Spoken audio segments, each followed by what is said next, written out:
Hello and welcome back to History EduLearn. Today we are going to start with the second lesson of 9th Standard Political Science, what is democracy and why democracy. In the previous lesson we studied different case studies of Chile and Poland, and same time we discussed about how the international democratic organizations are functioning. In Chile, we know a kind of government before the rule of Augusto Pinochet and after his rule. What was the condition of Poland during Communist Party and how the conditions had changed when Lech Walesa came to power and became president. So this is very interesting thing we studied in the last lesson, and we discussed two forms of government, the democratic and the non-democratic. Now, in this lesson, what is democracy and why democracy, we are going to study about the basic definition of democracy.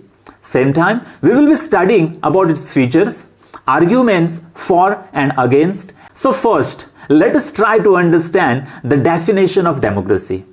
As it is defined by most of the political thinkers, and it is the form of government in which the rulers rule the country. Or, in short, we can say it is rule of the people. Abraham Lincoln, President of America, once said, democracy is of the people, by the people, and for the people.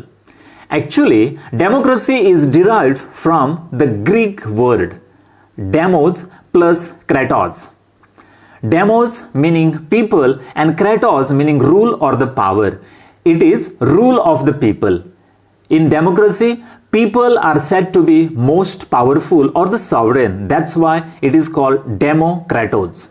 So, who are rulers and how are they elected is the main question in a democracy. Actually, this happens through a universal adult franchise. The elections are conducted through the various constituencies of the country, and accordingly the government is formed.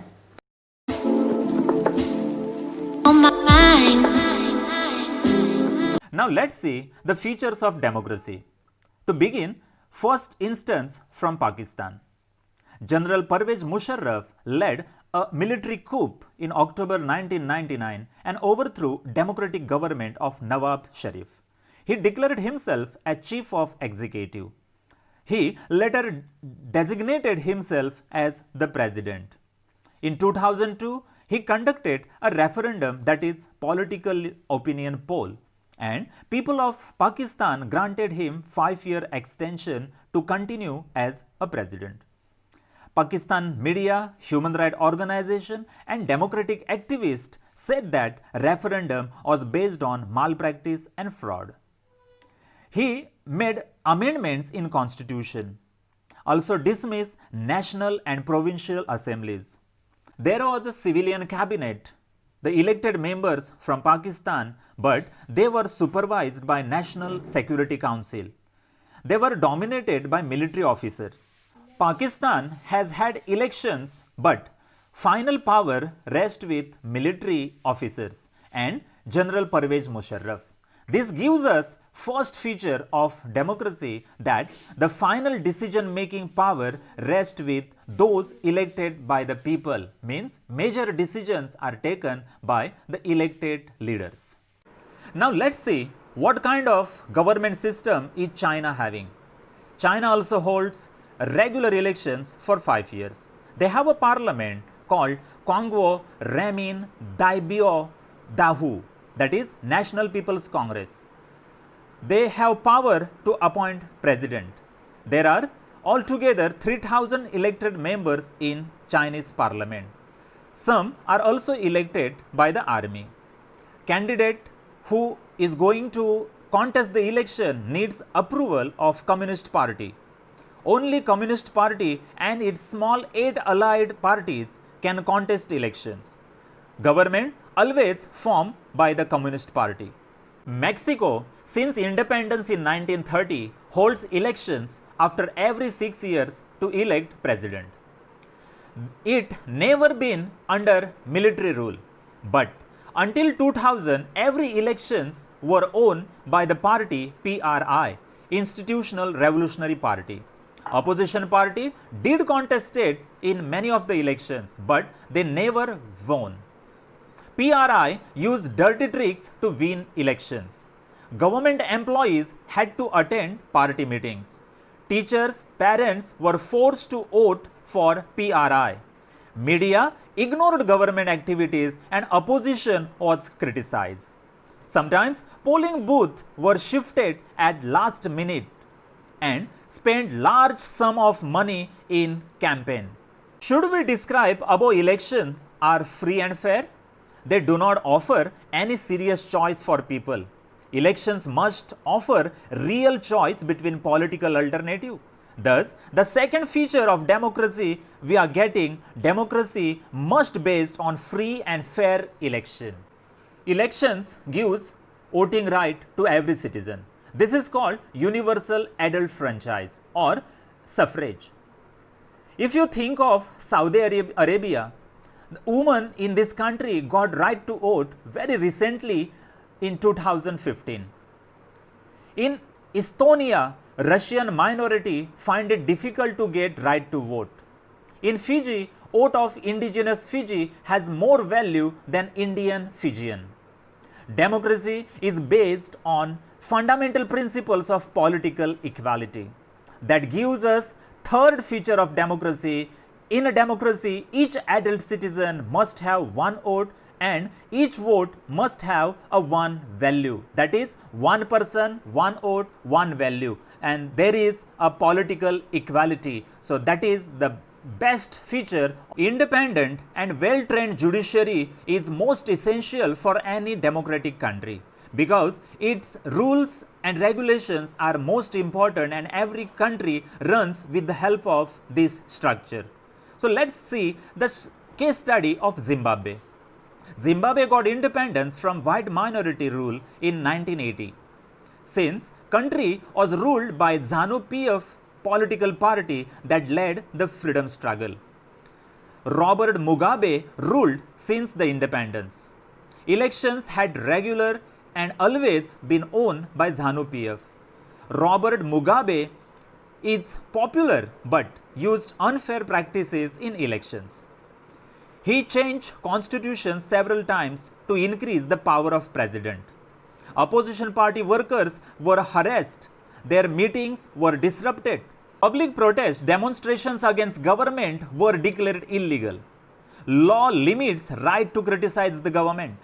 Television and radio controlled by the government. It gave only ruling party's version and courts were under government control. This shows popular government can be undemocratic or autocratic. Should be room for normal political activities and include the view of opposition. State should respect basic rights of citizens. They should be free to think and express their opinion, form association and protest political action. Everyone should be equal in the eye of law. A democratic government rules within the limits set by the constitutional law and citizens' rights. Thus, this is the fourth feature of democracy, rule of law. So, we got four features. First, major decisions by the elected leaders. Second, free and fair electoral competition. 3, one person, one vote and one value. And fourth, rule of law. That's the first part of the lesson, what is democracy. Now let us discuss why democracy. And to discuss why democracy, we will be discussing both the arguments against the democracy and for the democracy. First, arguments against democracy. In democracy, leaders keep changing. In democracy, leaders keep changing and it leads to instability. It's all about political competition and power play. There is no scope for morality. There is a delay in decision making since so many people are involved and consulted in decision making. Leaders don't know best interest of the people. Leads to corruption. Ordinary people don't know what is good for them and not a part of decision making.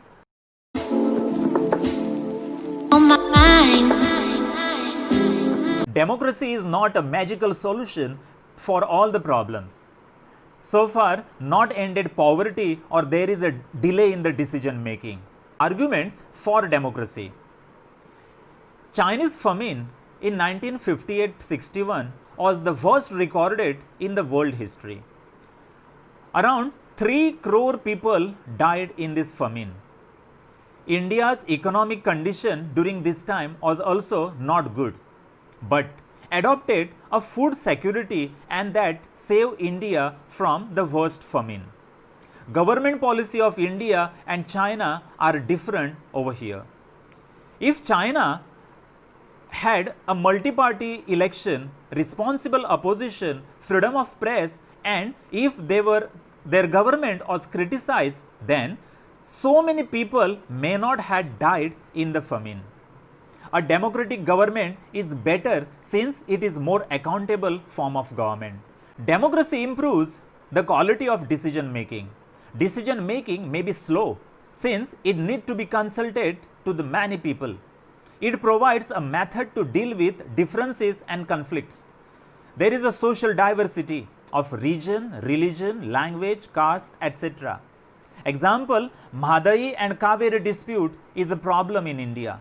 There may be a language-based issue like Belgaum dispute, caste taboos and caste reservation, communal problems. So this solution is provided in the democracy. Different groups can live peacefully and keep country together united. Democracy enhances the dignity of citizens based on principles of political equality. Poorest and the least educated have same status as the rich and educated. They are rulers themselves. It allows us to correct its own mistakes. To sum up, we can say democracy cannot get everything and is not the solution to all the problems, but clearly better than any other alternative that we know.